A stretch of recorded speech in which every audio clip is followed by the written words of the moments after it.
šta imamo? Imamo duga, taj dug ne moramo platiti kad nam je sve odnela voda. I šta sada?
To mi je rekao reporter iz HRT-a koji je bio tamo 5-6 dana u Srbiji. Sve vojska ide, vojska nastupa, žandarmerija, policija, a volonteri odru. A kod nas je obratno. Kod nas volonteri sve rade.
Evo, tu smo mi išli unutra, tu je trampolina stavljena, tu je ovaj zeleni kamion. Daj mi popis one.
A moglo se spasiti.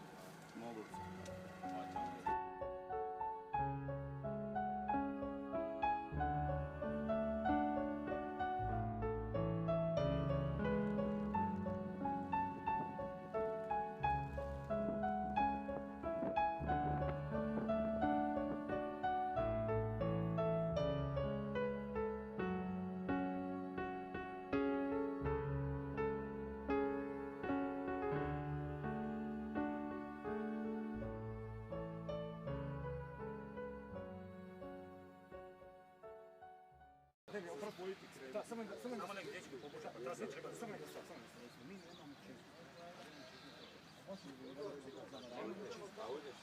Evo vidite kako sam ja dobar, da imam cijelu ovu prostor, a nemam ni jedno auto, nemam ništa, mene zovu na moj telefon, iskurit će mi ga, boli glava, sabirem se okolo kod cigan, malo se vodim policijom, malo s veterinarijom, malo s glavom tamo. I vidite, to je takva realnost.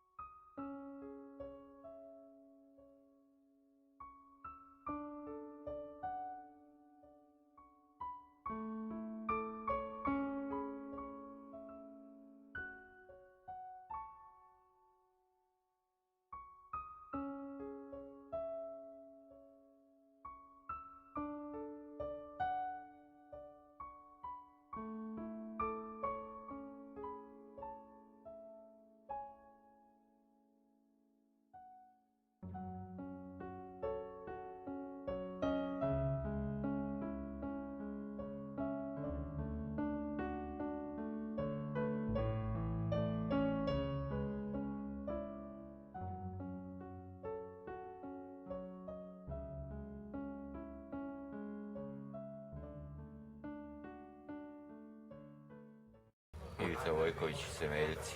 Maren Mijakić. Štefan Novak, Đakovo, rodom iz Njemačkoj. Matija Vojković, Semeljci. Boško Nikolić iz Splita. Igor Škrinjar iz Rijeke. Ivan Lukić, Đakovo. Goran Tot iz Zagreba. Ajde, Damjan. Ajde, Đakovo, Podrest.